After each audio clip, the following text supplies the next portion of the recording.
Hey there, how y'all doing? This is Weapons Tech Mac coming to you from deep in the heart of Texas. And tonight, I've got one of my regular everyday carry guns. Is this Kimber Ultra Carry II two-tone. So let's make sure she's nothing in there. Good to go there. So there she is. Beautiful officer size model. Kimber.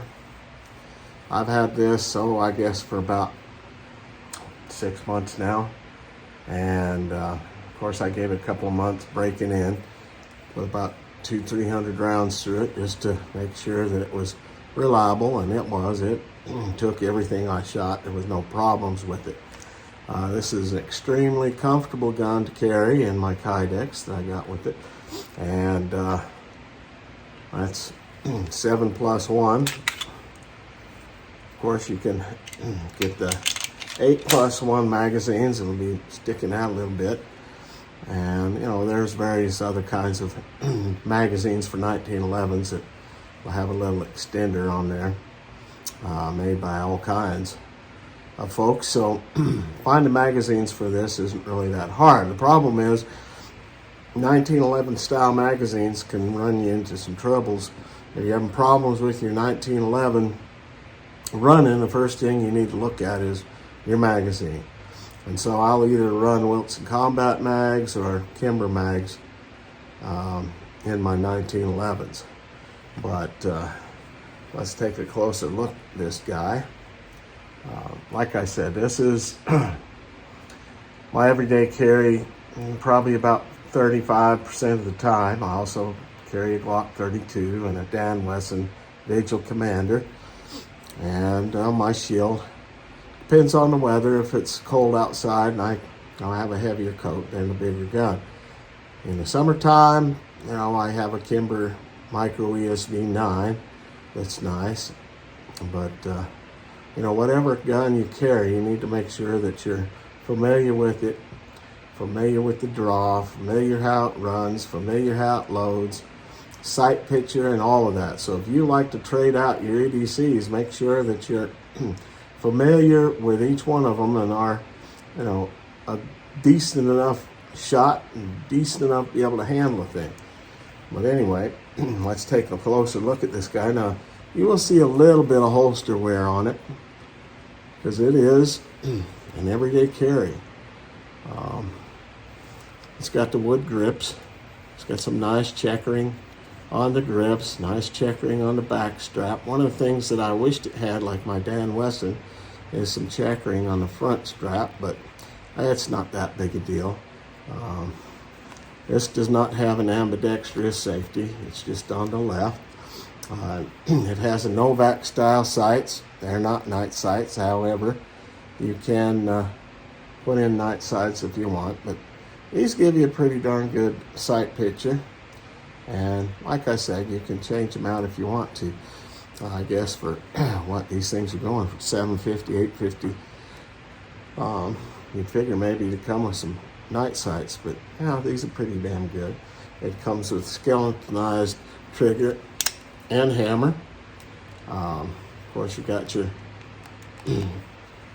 grip safety. One of the things it does not have is, you know, some of the fancy 1911s have a little bit of a bump on the grip safety. Some people find that irritating. Me, I don't mind one way or the other. I've been a 1911 guy for a long time. But let's see, what else?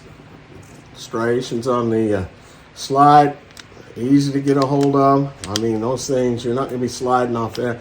There's some 1911s that they're not very deep, and if you got sweaty or oily hands, you're going to slip off of it. But these are real good. You can grip real good. Of course, it's got the bull barrel, and so that does away with the need for the bushing.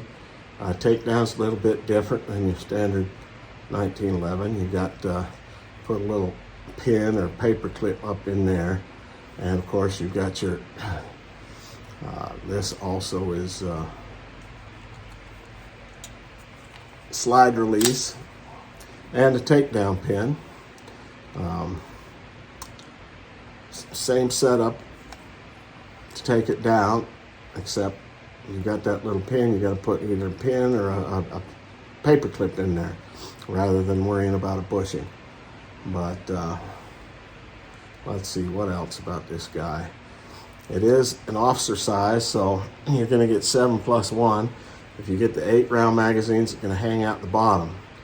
Now this is fairly small, compact, inch wide, aluminum frame, stainless steel slide, stainless steel barrel.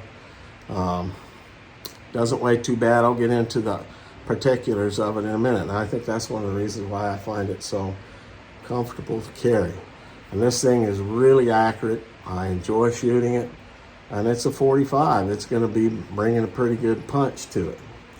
So I really like the two-tone with the pretty grips. I mean, this is a good looking gun. A good shooting gun. And you know, I know some people say, well, it only has, you know, 7+1, you only got 8 rounds. Well, maybe so, but if you know your gun, you put the shot on target. I mean, hell, who's going to be running through 8.45, you know, unless you're taking on a whole bunch of people. And you got another magazine or two on your belt or in your pocket or whatever. But anyway, I'll give you a nuts and bolts breakdown of this thing, give you the particulars of it. Let's give you a little closer look at it. I highly recommend it. Of course, that's not till the end of the video, but man, I do love this pistol. This is one of my favorite guns to shoot. It's a very comfortable gun to carry. I'll bring out the Kydex and show you the 2 different Kydexes I use on it. And we'll go to that end. Okay, so I'm going to kind of give you the rundown right up here, and then we'll take you down and show you the different, I'll show you the 2 different Kydex holsters I use. Just got them on Amazon. And one of the things I didn't talk about a little earlier was the beautiful trigger on this thing. And I mean, that's a 1911 trigger. It's just beautiful. You're talking about 4.5 pounds. Beautiful. I mean, it's a 1911 trigger. I mean, it's a 1911, okay? So one of the Kydex I use is this one right here. This is just your standard Kydex. One thing that surprised me is when I first got into these is put it in, it's inside the waistband holster, and I usually, you know, carry it, you know, right hip. And this thing press up against you, but when you put the pistol in it, you can't feel it. So I found that rather interesting. In the summertime, I get sweaty and stuff, so I like to try and protect the pistol a little bit. And so I've got this infused Kydex. It's got leather on one side, it's up against you, and this side's Kydex. And this one's set for a 1911 platform, so it'll take full size, commander size, officer size, whatever. It'll handle well. So these are the 2 Kydex, just Amazon. I don't have any problems with these. I mean, you know, 29 bucks, 35 bucks.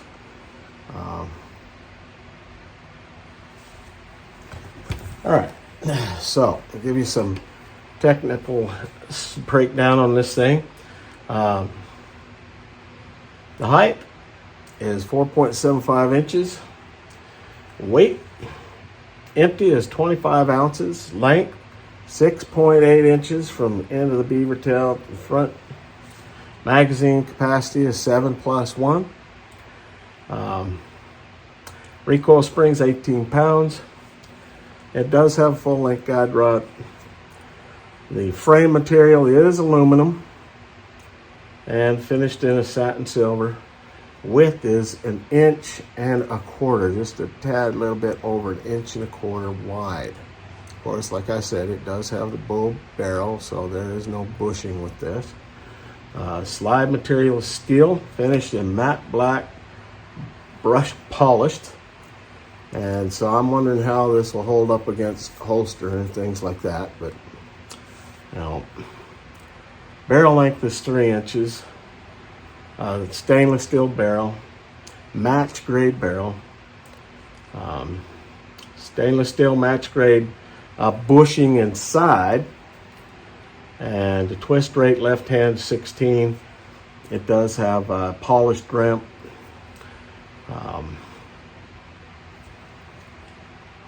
Aluminum 3-hole standard trigger, 4 to 5 pounds.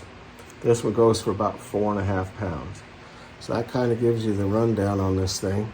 But like I said, it's pretty light. You load it up and maybe it's 30 ounces, but you're carrying heavy. You got 45, and there's some heavy duty 45 loads out there that they're coming up with, and this thing can handle it all, okay? So let's compare it to some of these other pistols I've got here that are 1911s. All right, so you can see the various sizes. A full-size 1911 right here, and then a commander size, next size down, and then the officer size. So this is my Dan Wesson Vigil Commander. This is my Magnum Research Desert Eagle. I guess they're not calling it Desert Eagle anymore, but it's a 10 millimeter, but it is a standard GI size 45 or 1911, if you will. And then of course the officer size. So you can see the officer size is much smaller, easier to carry. Now this Dan Wesson's a nice carry gun too. I'll carry it a lot as well because it does have the aluminum frame. You find that a lot of the Kimbers do have aluminum frames. It makes it easier to carry. But anyway, that'll give you an idea between the 3 different sizes if you didn't already know it. But anyway, it's a pretty pistol. It's a good shooter.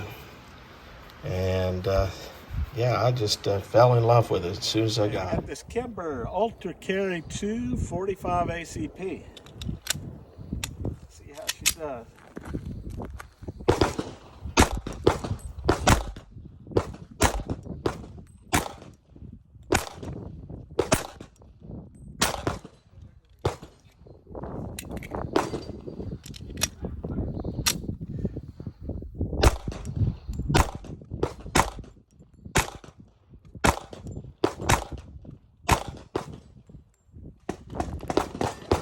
Okay, so let's put a wrap on my Kimber Ultra Carry II 45 ACP pistol. I can't speak highly enough of this thing. I guess you could say the only limitation of this pistol is its capacity. You know, if you're one of the guys that like to have, you know, you've got a Glock or something like that that can hold 16, 17, 18, 19 rounds. Of course, that's a 9 millimeter typically. But hey, if you know what you're shooting, where you're shooting, placement is good, and if you do the studies of different citizen-involved shooting, not very often do you see more than 8 rounds expended. But hey, you know, I'm always carrying a couple extra magazines. This thing, if I'm going to be using it in a bad situation, I know that it's going to work, and I know I'm going to be able to hit whatever the hell it is I'm shooting at. Okay. So do I recommend this pistol? I do highly recommend. Of course, I highly recommend pretty much any Kimber. Okay. Maybe I'm a Kimber fanboy. Another drawback of the Kimber is they are expensive. This guy goes for about $780 up to $850, and so you get what you pay for the most part. Beautiful gun, great shooter, and so I give this 2 or 3 or 4 thumbs up. I love my Kimber. And so, coming to you from deep in the heart of Texas on Christmas Eve, Merry Christmas, people. I'll hopefully get this published out on Christmas Day tomorrow. So, God bless Texas. God bless the United States. And long live the Republic.